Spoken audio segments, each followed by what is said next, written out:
Eu estava ouvindo o pastor Glênio e falei assim, me lasquei. Que o homem pregou e todo mundo, né? Glória a Deus, que maravilha. E o meu vai ser mais uma aula. E dar uma aula depois de pregação, tá lascado. Mas aí o pastor Valberto falou um negócio que me empolgou. Ele falou assim da prática cristã. Eu acho que de certa forma, na soberania do nosso Deus, Ele primeiro fez vocês olharem para Cristo e para a fonte da vida cristã. E agora eu vou falar de maneira um pouquinho mais prática de que é ser homem no contexto familiar. Então, vou pedir para você abrir a sua Bíblia em 1 Pedro capítulo 3.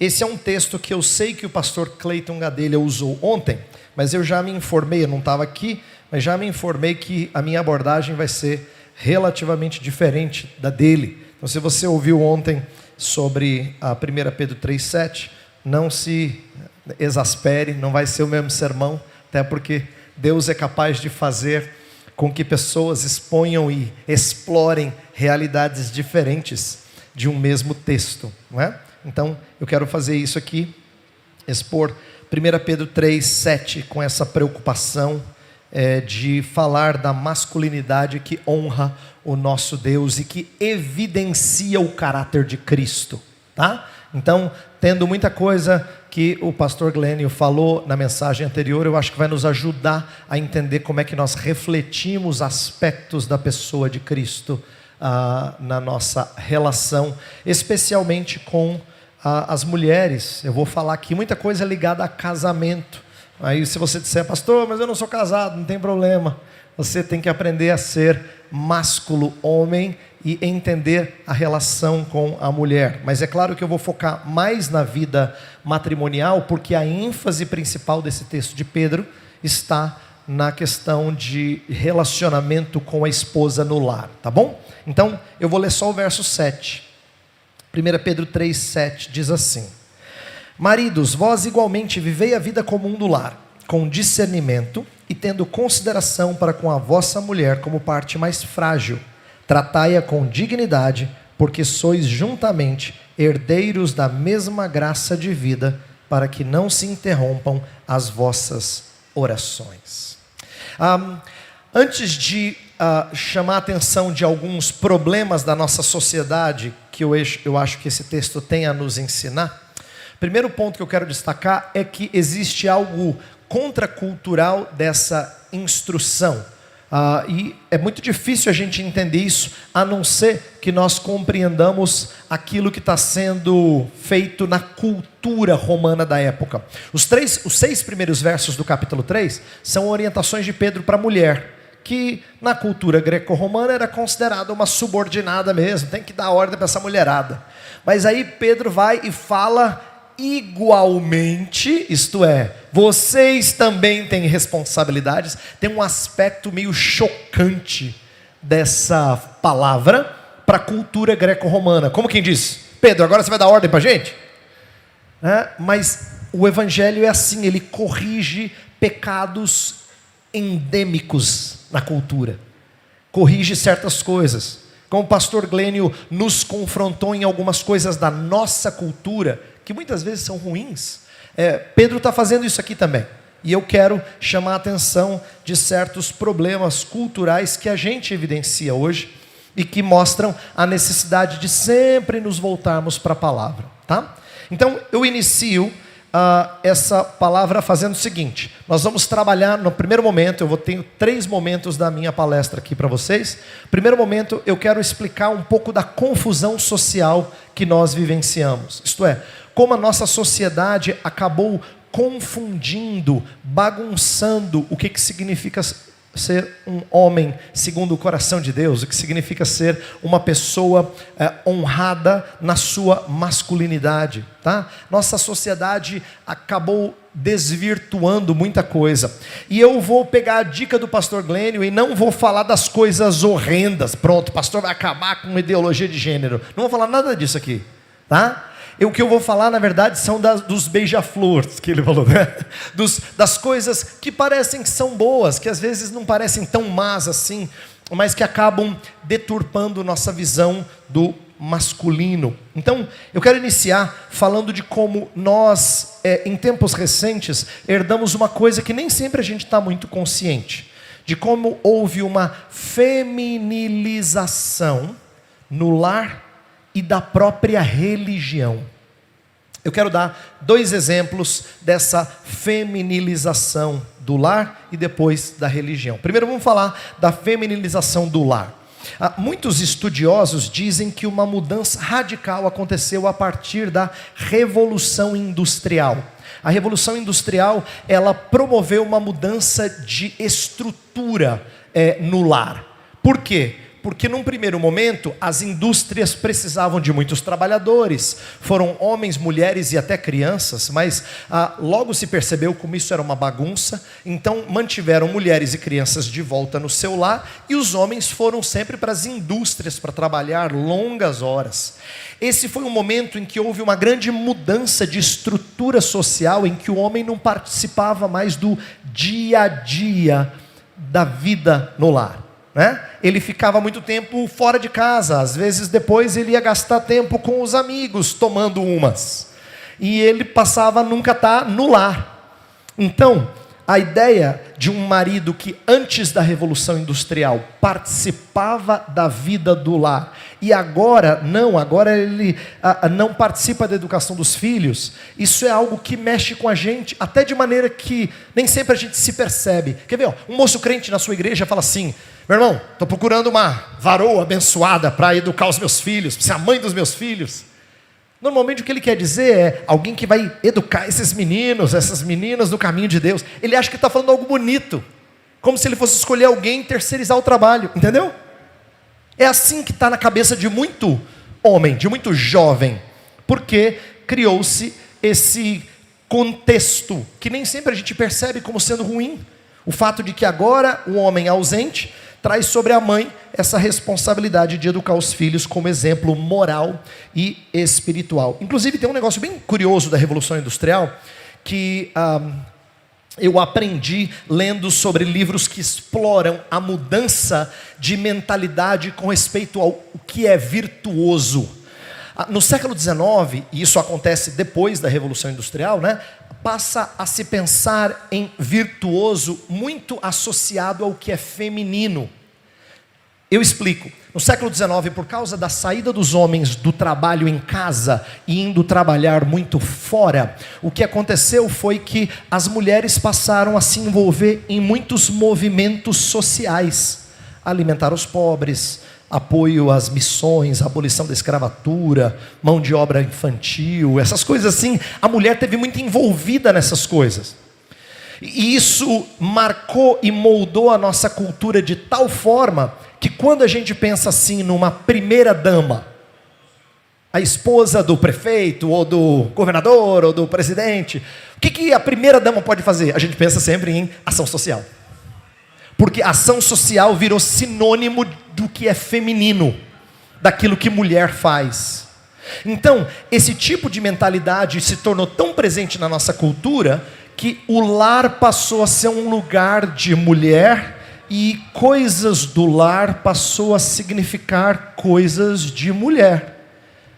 Isso passa tão desapercebido, é tão estranho para nós, eu falar isso, que você foi educado assim e parece que não tem nada de errado. De que tem certas coisas do lar que são coisa de mulher, ué.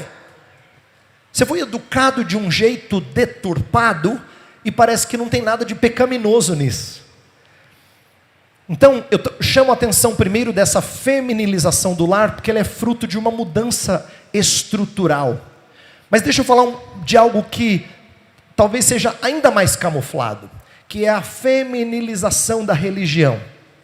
Alguns historiadores falam que o que aconteceu nos Estados Unidos a partir do segundo grande despertamento foi um movimento que marcou muito a cultura americana no início do século XIX, na primeira metade do século XIX, e acabou influenciando todas as igrejas brasileiras, porque os missionários que vieram para cá vieram com essa cultura reavivalista do grande despertamento. O que aconteceu foi que mais e mais passou a se entender a religião como sendo eminentemente emocional, como muito envolvida com as emoções. Pastor, mas a nossa fé não tem emoções? Claro que tem. Mas uma historiadora, uma analista cultural, alguns de vocês talvez já ouviram falar da Nancy Pearcey. Ela escreve um livro no qual ela diz assim, olha que curioso. O cristianismo parece ser uma religião de mulheres, mormente. Vários de vocês fazem parte de igrejas em que você vê muita mulher e alguns poucos homens. Aí você tem a impressão de que mulher é mais crente.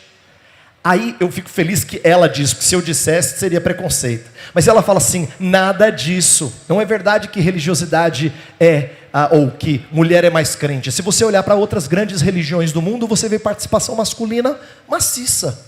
É o caso do islamismo, é o caso do judaísmo, que você tem grande participação de homens. Então por que o cristianismo tem tanta mulher? E uma das explicações dela, claro, isso não explica tudo, mas abre os nossos olhos para esse fator, é que a religiosidade cristã passou a ser sinônima do lado emocional, acentuou-se o lado emocional e criou-se um espaço que é muito próprio para a mulher. Tanto é que, olha as ovelhas suas, vocês que são pastores, as mulheres da sua igreja que não têm os seus maridos acompanhando.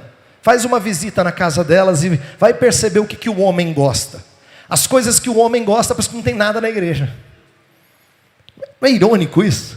Que parece que igreja é coisa de mulher.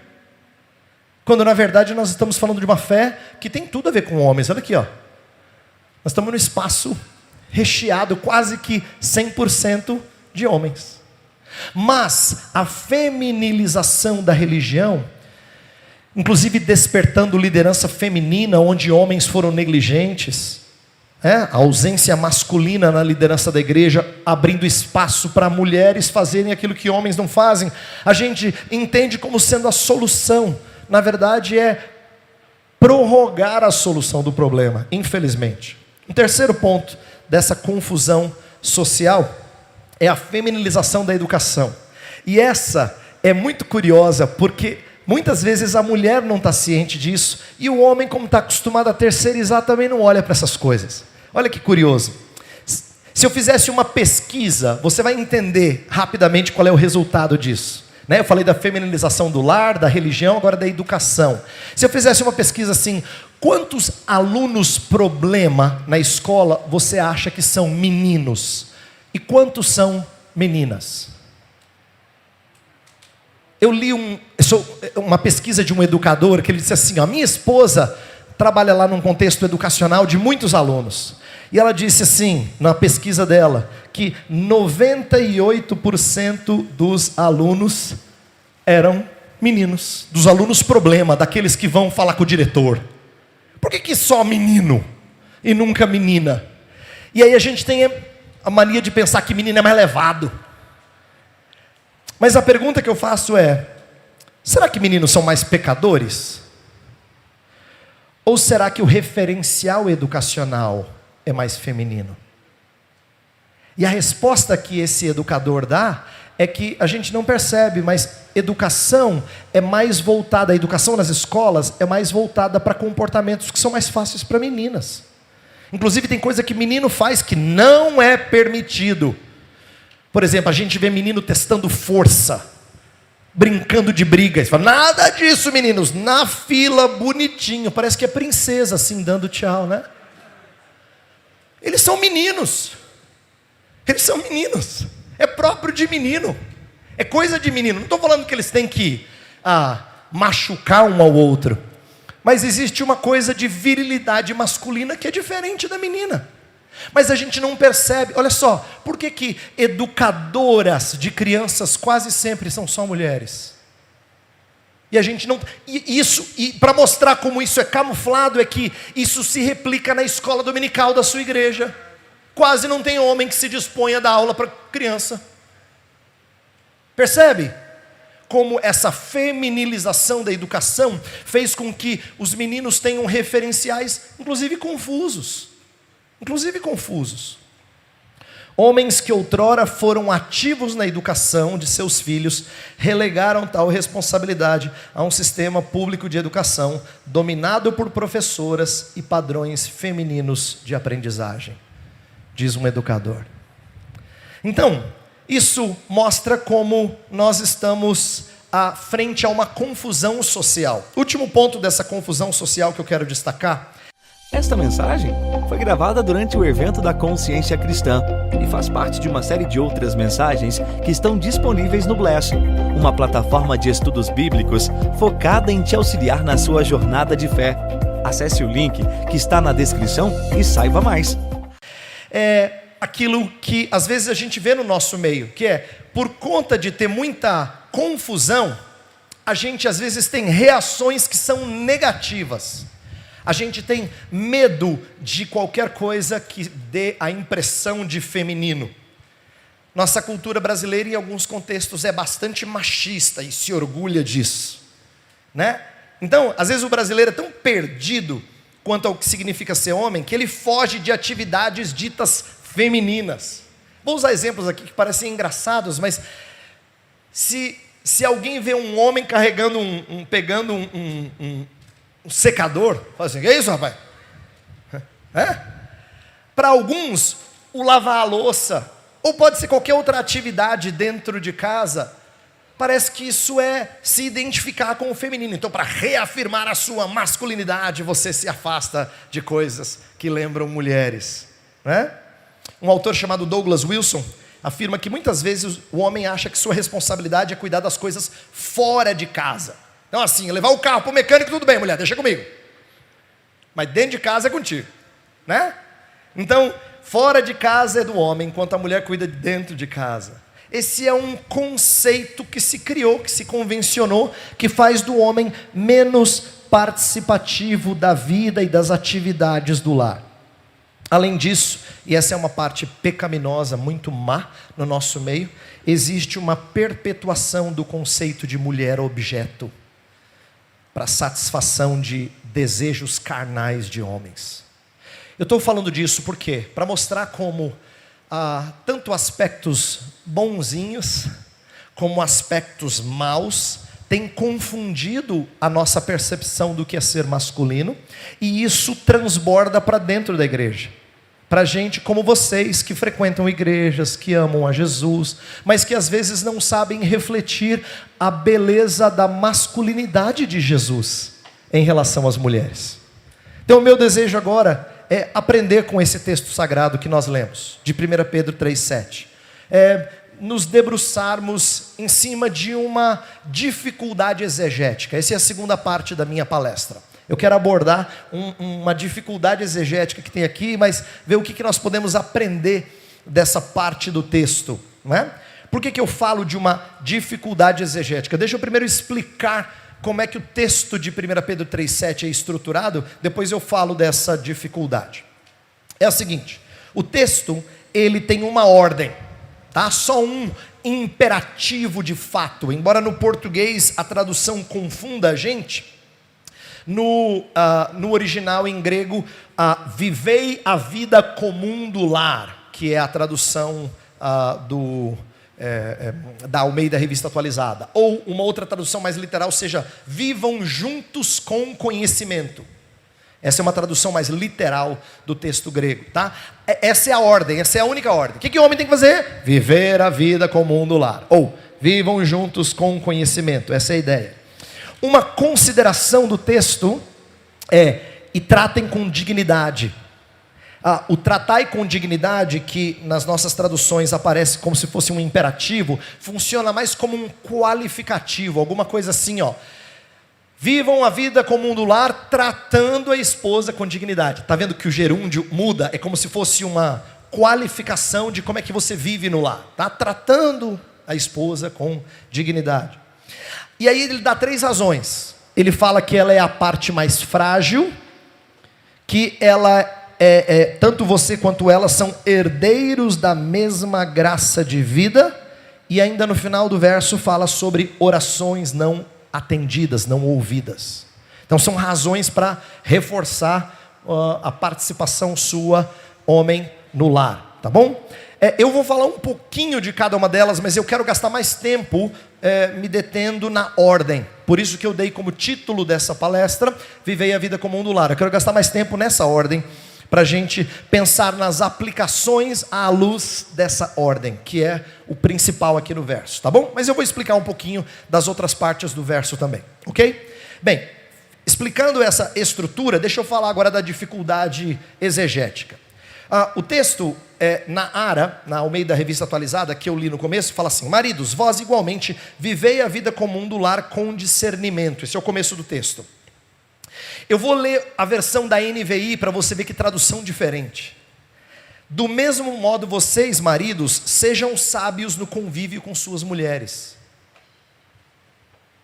Vivam a vida comum do lar com discernimento, e o outro, sejam sábios no convívio com suas mulheres. Não é exatamente a mesma coisa. A gente está acostumado a ler tradução que muda um pouquinho só, mas esse parece que muda bastante.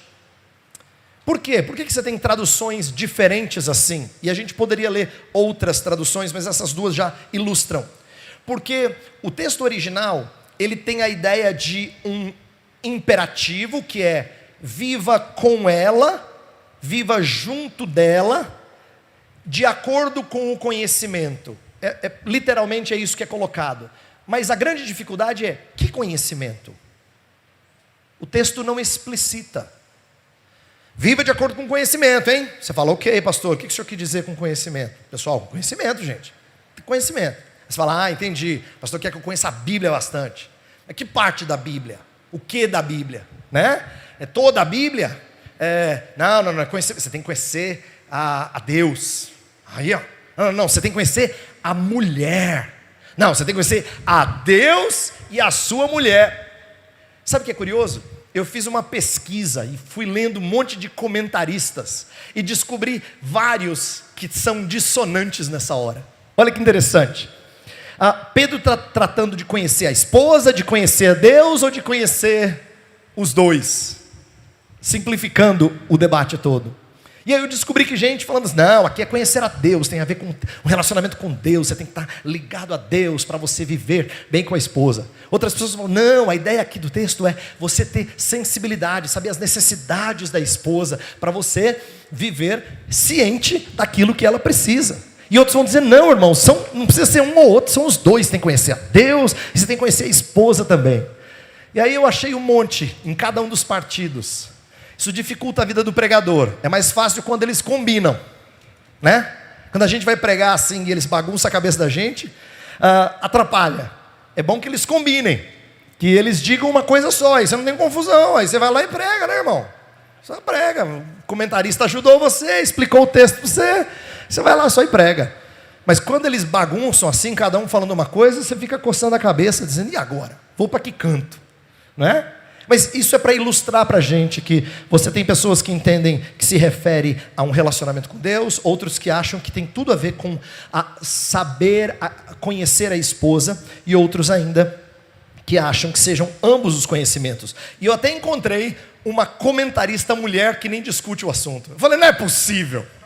A única comentarista mulher que eu tinha pesquisado, falei: agora eu quero ver a opinião dela. Ela não fala sobre o assunto. Eu falei: não. Né? Mas isso mostra um certo desafio exegético aqui. Bem, eu vou partir do pressuposto que uma das coisas que o texto explora, embora não seja especificado, uma das coisas que eu creio que está no contexto aqui, é o conceito de marido entender o seu papel no lar. Entender qual o seu papel no lar. A sua liderança. Tá? Então, embora Pedro não especifique que tipo de conhecimento, eu estou tratando aqui do elemento de liderança, que eu chamei de a essência da masculinidade. Liderança não é opressão, liderança é conduzir e se sacrificar em prol dos liderados. Lembra que Jesus Cristo é um modelo de liderança quando ele se entrega pela noiva dele, para torná-la santa, sem mácula, sem defeito. Ele se doa por ela, ele a conduz e morre. Ele se coloca à frente do perigo, né? Então, quando a gente fala aqui de liderança, eu creio que Pedro está falando que homens devem conhecer o que o cristianismo ensina acerca da relação homem e mulher. Homem como cabeça, mulher como auxiliadora, e que esse conhecimento deve controlar todo o seu contato com sua esposa. Então, homens precisam de conhecimento quanto ao que significa ser líder. E essa é uma área que muitas vezes nos é confusa, né? As pessoas nem sempre sabem o que é liderança. Então eu vou ler aqui uma definição de masculinidade do pastor John Piper e do teólogo Wayne Grudem. Eles falam assim: no coração de uma masculinidade madura, há um senso de responsabilidade benevolente para liderar, providenciar e proteger mulheres de formas apropriadas aos diferentes relacionamentos de um homem. Olha que interessante. Eles falam de uma responsabilidade benevolente de querer fazer o bem para liderar. Como? Providenciando e protegendo. É aquele que provê e é aquele que protege, né? Então, nesse sentido, a masculinidade envolve uma vocação de estar à frente para sofrer o dano, é o elemento de proteção, e para sustentar esse lar. Quando Deus se dirigiu a Adão primeiro, após o pecado do casal, a gente vê claramente que Deus está chamando aquele que tem responsabilidade, né? Eva faz a bobagem, o marido entra na história, em vez de chamar a Eva primeiro, foi assim que aconteceu na ordem cronológica, ele fala assim: Adão, vem cá, vou conversar contigo. O que está acontecendo na sua casa? Esse é um primeiro demonstrativo bíblico de que homens têm uma responsabilidade maior do que muitas vezes assumem. Quando a gente se casa, homens, entendam isso, quando a gente se casa, isso significa que nós assumimos uma liderança que vai prestar contas de cada área que não vai bem em casa. O que o pastor Heber está dizendo é que mulher não tem responsabilidade? Não, não é isso. Ela tem responsabilidades por negligenciar suas atividades, se ela estiver negligenciando. Filhos têm responsabilidade se eles não cumprem com a obediência aos pais que lhes é ordenado. Mas existe um elemento de bem-estar geral que nosso Deus vai chamar o supervisor. Vem cá, supervisor. Tenho que conversar contigo, seu departamento não está legal. O que está acontecendo? É você que ele vai chamar. É você que ele vai chamar.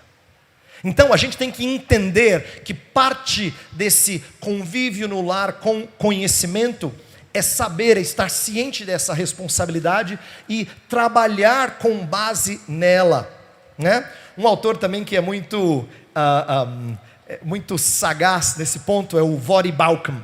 Voddie Baucham escreveu um livro cujo título já é um fenômeno. Ele fala assim, o que ele precisa ser se quiser casar com a minha filha. Né? Se ele chegar assim e disser tal coisa, eu vou dizer, isso aí não é para você não, minha filha. Então ele fala nesse livro que ele não permite que um jovem peça a mão de sua filha em casamento sem antes averiguar como é que ele enxerga o papel da autoridade masculina. Por quê? Primeiro, quem subestima a autoridade masculina não está apto a liderar sua família. Segundo, quem superestima a autoridade masculina provavelmente vai abusar dela e dos filhos. Então ele quer dizer assim, o entendimento correto dessas coisas evita desvirtuamentos. Então é importante saber essas coisas, é importante conhecer o que a Escritura diz sobre isso. Eu preciso explicar o contexto da primeira epístola de Pedro, para você compreender o que Pedro está ensinando aqui para homens. Essa carta, o contexto de Pedro é um contexto de bastante abuso de superiores para com inferiores. Por exemplo, os cristãos estavam sofrendo perseguição. É uma carta que fala muito de sofrimento. Por isso que provavelmente seja a razão pela qual Pedro gasta mais tempo falando das mulheres e menos dos homens. Não é porque não tenha coisa a ensinar os homens. É porque as mulheres, nesse ponto, acabavam sendo uma espécie de modelo da posição cristã debaixo de uma autoridade opressora contra a fé cristã naqueles dias. Quando Pedro fala dos escravos, curiosamente ele não fala dos senhores de escravos.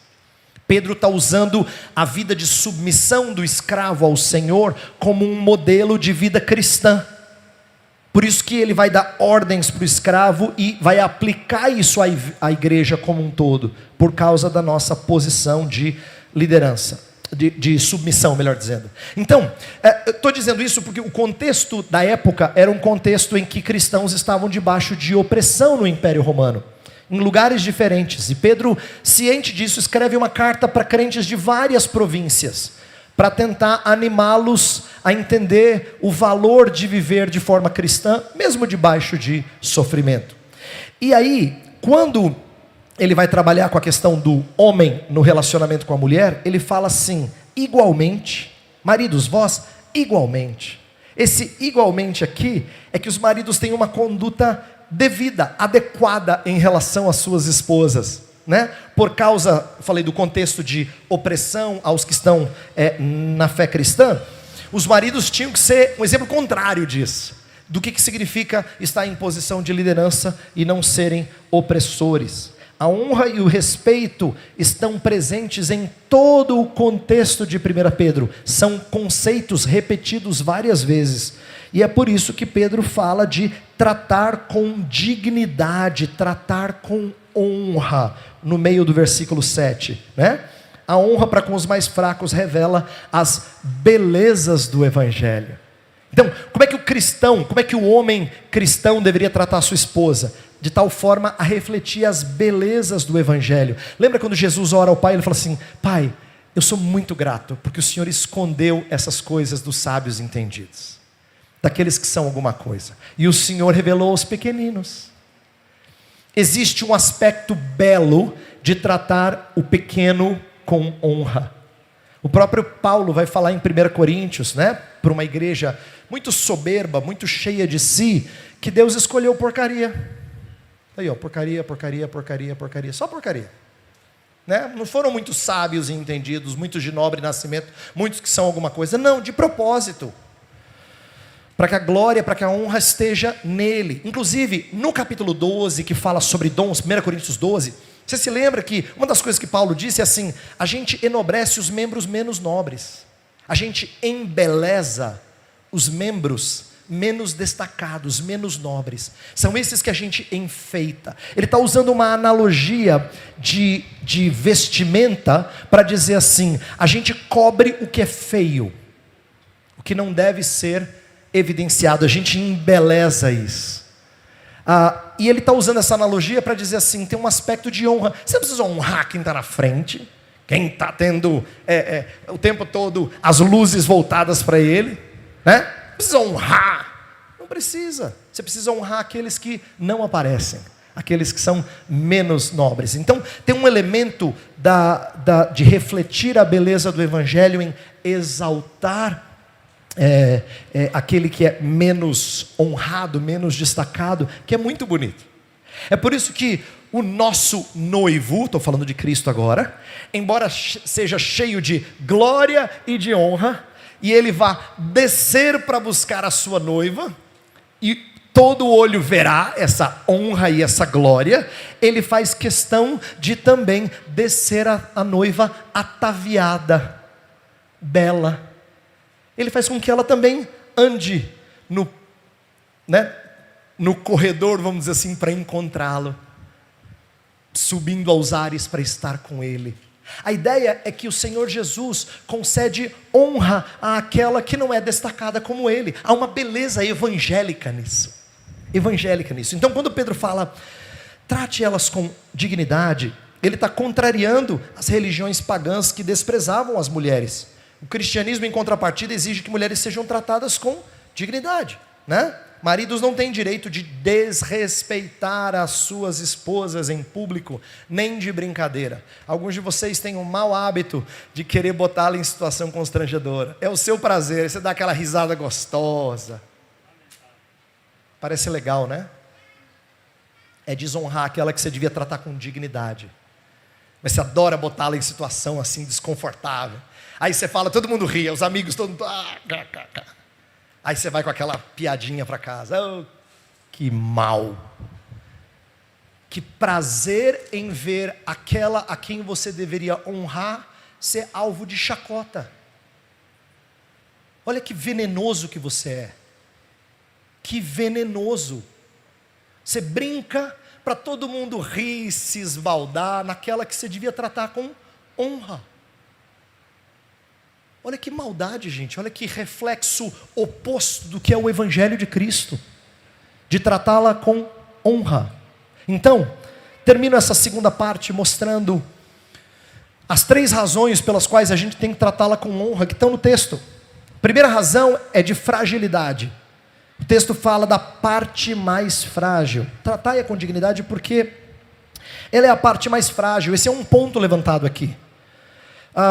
Não significa que ela é menos capaz, não significa que ela não aguenta o tranco, mas é importante eu destacar que Pedro faz questão de contrariar uma tendência do nosso tempo de igualitarismo, de achar que mulher fica depreciada quando ela é chamada de sexo frágil.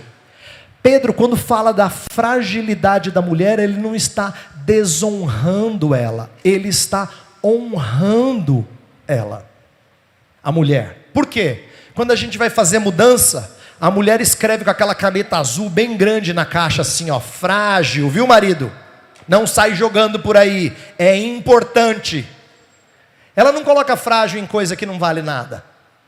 Ela coloca frágil em coisa que vale muito. Então ela ensina você a tratar com honra o que é frágil. Entendeu? A gente não trata com cuidado aquilo que não tem valor.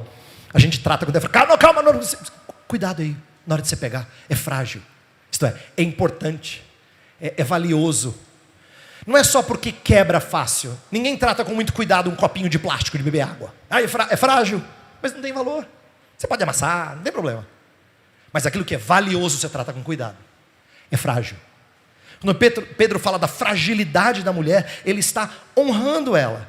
Ele está falando de uma estrutura que é frágil e que, portanto, precisa ser cuidada, amparada, protegida, apoiada. Essa é a maneira dele falar bem dela. Então, quando as mulheres evitam essa ideia de fragilidade, ensine amorosamente a sua esposa que tratá-la e apoiá-la em certas pressões é parte do seu dever. A fragilidade dela é a sua beleza, não é a sua feiura. A fragilidade dela é a sua beleza. E eu e você, homem, precisamos tratá-las com proteção, desgastando-nos por elas. Segunda coisa que o texto fala para tratá-las com honra é a questão da igualdade. Aqui igualdade no que diz respeito à herança espiritual. O texto fala assim: porque sois juntamente herdeiros da mesma graça de vida. A ideia é que ambos são herdeiros da mesma salvação. Paulo falou lá em Gálatas capítulo 3 que em Cristo não há homem nem mulher, existe um tratamento igual, não tem salvação, versão masculina, salvação, versão feminina. Nós somos povo chamado de irmãos e irmãs.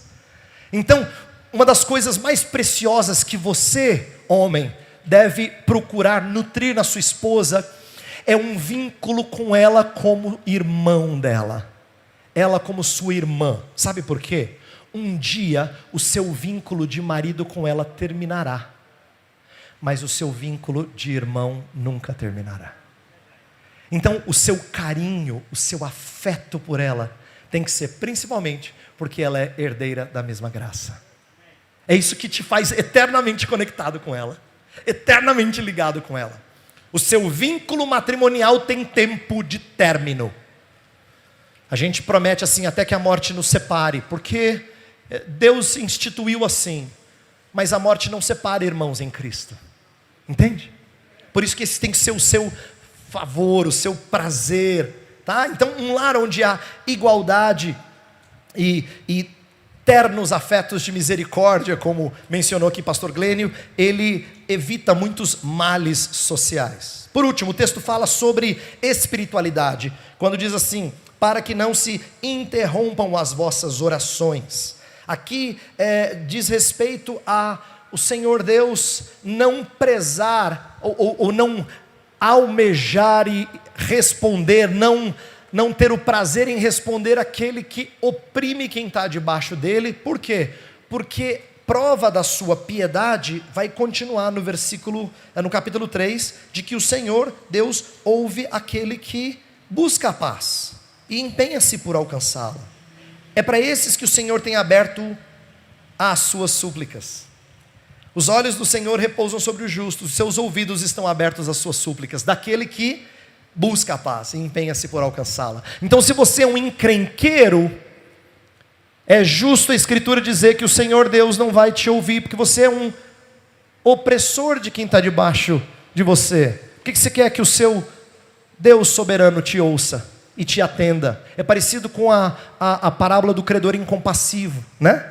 Você não perdoa a merreca que te deviam e ainda quer que o grandioso rei continue perdoando as suas muitas faltas. Então, o texto fala da importância de nossa vida no lar refletir a vida com Deus. Bem, quero, para mim, a última parte, terminar com algumas aplicações. Aplicações que eu chamei de pastorais, e vou falar de 3 coisas que eu acho que tem a ver com a ordem, vivei a vida comum do lar. 3 coisas que eu quero destacar aqui. A primeira delas, e ela é muito importante.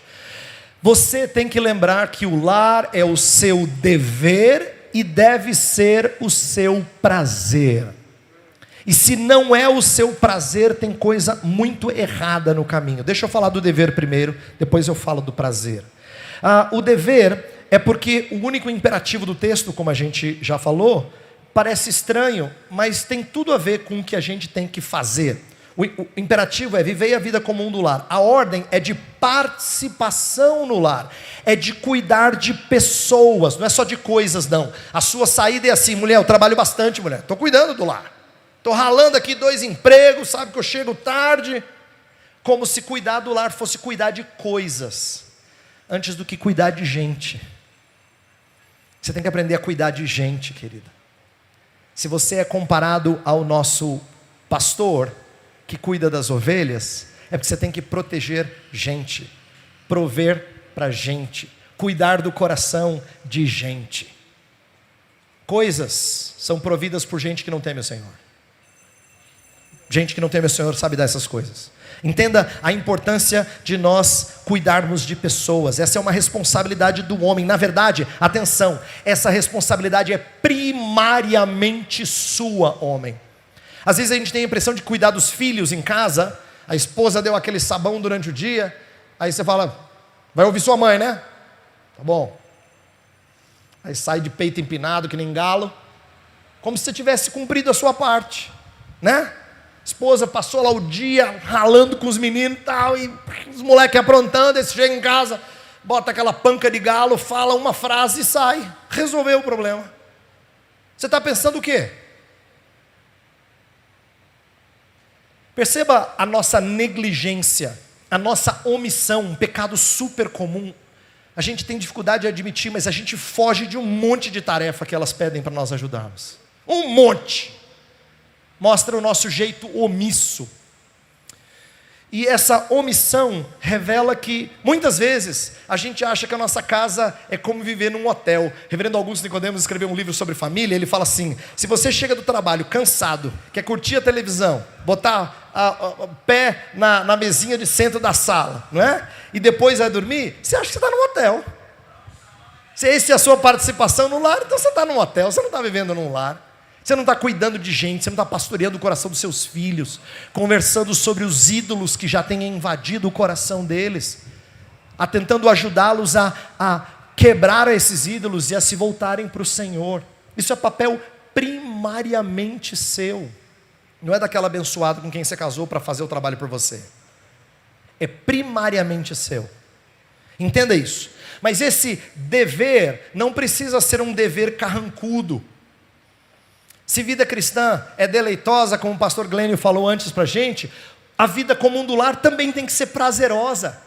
E veja porque, se ela não for prazerosa, alguma coisa está muito errado. Atenção, se o lar não é o seu maior deleite no final do dia, não é por causa do sofá que é macio, ou da TV por causa do futebol, é por causa das pessoas que lá estão.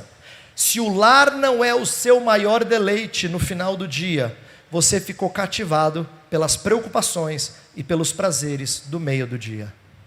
Isso significa que você é igual o povo no deserto. Você perdeu de vista o alvo final. Entendeu? Sabe quando você chega em casa e a cabeça está explodindo?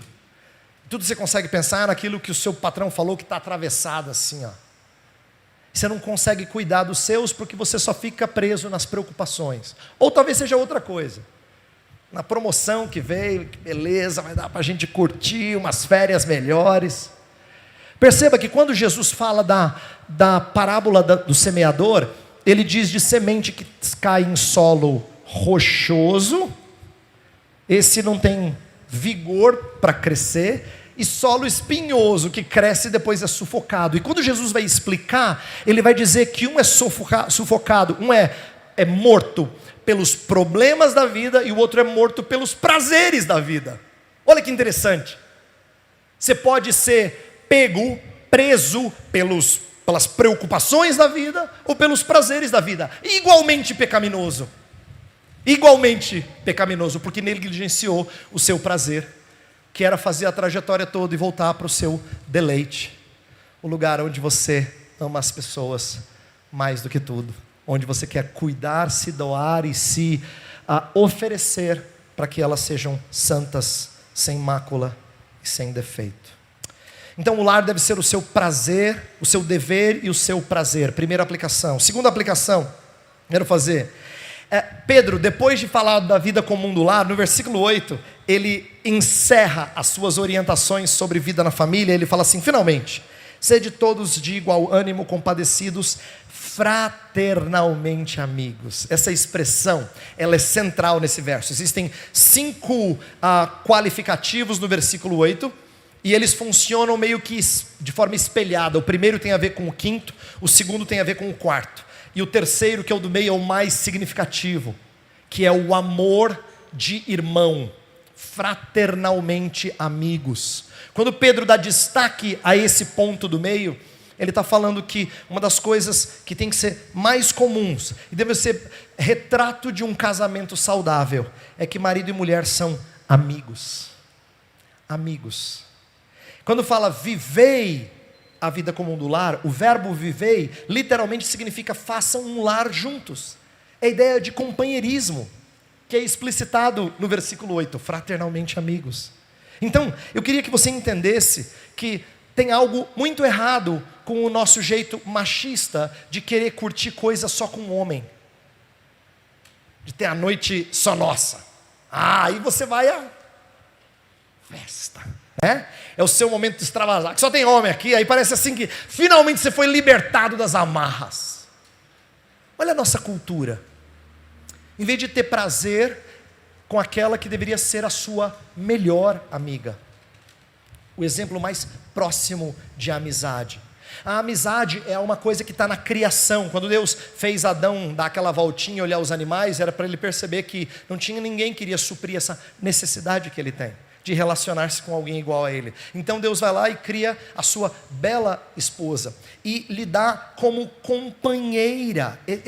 Essa linguagem é muito bela, e eu quero que você guarde isso. Agora, dizer que a esposa tem que ser amiga, até um ímpio pode entender. A parte que ele não entende, isso aqui o evangelho tem que transformar a sua cabeça, é que a amizade cristã vai além das afinidades e da compatibilidade. Por que existem muitos divórcios? Porque as pessoas disseram assim, não encaixou, né? Elas estão pensando em amizade como sendo compatibilidade. Minha esposa gosta de assistir futebol comigo, ela é parceira. Você é tão egoísta, né, cara? Tão egoísta. Ao invés de compreender que o que deve unir vocês em amizade não são necessariamente os mesmos gostos. Casais ímpios se unem porque têm os mesmos gostos. A gente tem que se unir porque tem a mesma fé. É isso que me amarra a minha esposa. É isso que me amarra a minha esposa. Isto é, os laços de união transcendem diferenças. Ela pode ter vindo de um lar diferente do meu, de uma cultura diferente da minha. Eu vou me adaptar e viver com ela amorosamente. Ela também vai se adaptar e viver amorosamente comigo, porque a gente tem um laço que transcende só afinidades. Então, essa ideia de amizade é muito importante. Eu quero que você guarde isso e cultive isso, tá? Inclusive, olha só que bonito. Na Escritura, Cristo nos é apresentado como nosso amigo e como nosso amante. E não são ideias excludentes. É curioso que numa cultura corrompida, às vezes se olha para a mulher como sendo a nossa amante, eroticamente falando, né? Mas não como nossa amiga. E essas características em Cristo revelam para a gente que um amor não exclui o outro, tá? A amizade matrimonial, ela é fundamental para corrigir uma série de pecados no casamento. Vou dar 2 exemplos extremos. A amizade matrimonial corrige casais empolgados. Quando eu falo assim, casais empolgados, são aqueles casais que falam assim, casar é muito bom, né, pastor? Nossa, se eu soubesse, não tinha ficado solteiro tanto tempo. Oh, coisa boa. E aí ele está lá curtindo, está empolgado, e que bom, não é ruim ficar empolgado. Mas empolgado normalmente é cego para enxergar como você tem que ser instrumento para o crescimento espiritual do outro. Como o marido tem que ser instrumento do crescimento espiritual da esposa e vice-versa. Então, a amizade matrimonial, ela corrige essa empolgação que não enxerga e não confronta pecados. Eu estou usando 2 verbos de propósito, enxerga e confronta. Por quê? Porque enxergar, muita gente enxerga, mas confrontar, aí é outra história. Você tem que ver quais fraquezas precisam ser corrigidas e amorosamente confrontá-las. Essa é a parte mais difícil para nós homens. Você fala assim, pastor, o senhor quer que eu arranje briga na minha casa? O senhor não vive com ela, pastor, sou eu que vivo. Né? Assim, dando a ideia de que, olha a nossa omissão de novo. Como a gente é negligente em entender que o seu papel e o meu papel é participar da santificação dela. Inclusive eu falei que a amizade matrimonial corrige casais empolgados, mas também corrige casais frustrados, porque uma das coisas mais gostosas é ver o crescimento da nossa esposa, e ela vê o nosso crescimento, a transformação operada pelo Espírito de Deus, apreciar isso, dizer assim, mulher, estamos casados já há alguns anos, que gostoso ver você amadurecida, hoje você é uma mulher que eu amo mais e aprecio mais do que eu apreciava antes, Cristo está mais evidente em você, mulher, eu espero que esteja em mim também. Esse tem que ser o nosso desejo, o nosso prazer, porque o alvo do Evangelho no casamento é a santificação do cônjuge. Lembra que Cristo se doa pela igreja para que ela seja santificada. Então, veja a união conjugal à luz do Evangelho, tá? Eu não estou aqui dando dicas sobre lembra do aniversário de casamento, leva ela para jantar no restaurante bom, compra flores, nada disso. Isso aí você ouve em programa de auditório, tá bom? Eu não estou aqui para falar dessas besteiras. Elas não são ruins, só que elas não são evangélicas. Entende? Elas não refletem o Evangelho. Quando eu falo, pense em casamento à luz do Evangelho, é assim, se eu fui colocado na vida dessa mulher para que ela cresça mais parecido com a imagem de Cristo, então eu tenho que fazer o que eu não gosto, mas eu tenho que fazer. Eu tenho que mostrar o pecado dela e amorosamente levá-la aos pés da cruz. Eu tenho que fazer isso, sou eu chamado para fazer isso. Ai, pastor, é tão difícil. Exato, mas é bom, é santo. Isso faz você crescer espiritualmente. Entenda isso. Última aplicação e eu encerro. A gente é chamado a viver a vida comum do lar com discernimento. Aqui, discernimento literalmente significa com conhecimento, já falei antes.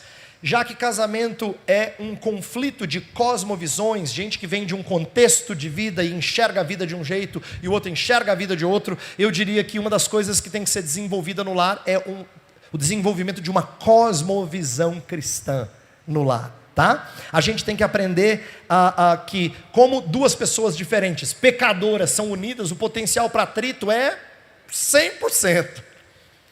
Por isso, a gente precisa de uma mudança de mente. E marido, você precisa liderar essa mudança de mente.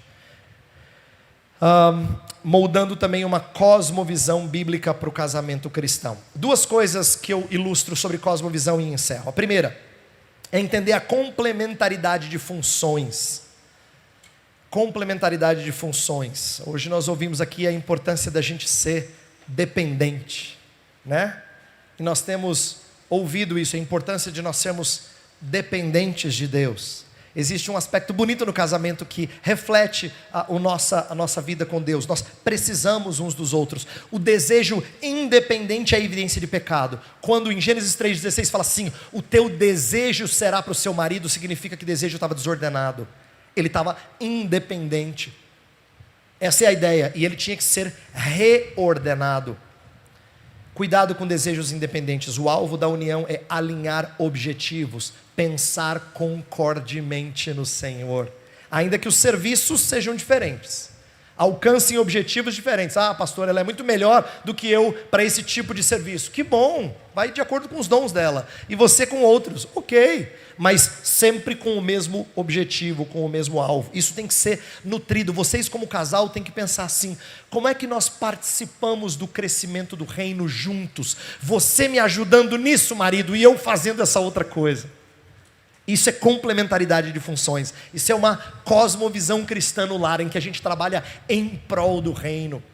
Pensa nas pessoas que você quer alcançar. Como é que você, marido, vai fazer a sua parte naquela outra família que vocês querem alcançar? E como é que a esposa vai fazer a parte dela nessa função de expandir o reino? Por último, cultivar e guardar. Se você quer desenvolver uma cosmovisão cristã no lar, lembre-se, homem, que Deus colocou o homem no jardim para cultivar e guardar o jardim.